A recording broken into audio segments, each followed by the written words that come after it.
all start thinking kapon, we turn off the faucet. Titigil yung baha.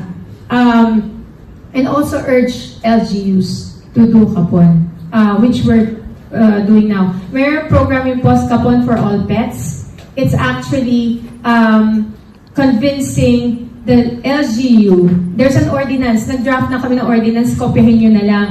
For the private veterinarians in a certain city, na bigyan nila ng rebate on the business permits and the taxes, so that in turn, these veterinarians, private veterinarians, will offer libreng kapon of 10 kapon lang a month for the indigent of their community. So, ibig sabihin yun, diba, may 10 kayo dito sa Quezon City, 10 times 10 na kapon, 100 agad yun. Hindi na tayo mag-outreach na nagpa-basketball court pa kami na, kasi, ang post, mag-outreach kami, hindi naman kami nandun every month. Pwede, ngayon lang kami, once a year lang kami pupunta dun. Hindi pwede, it should be built into the system.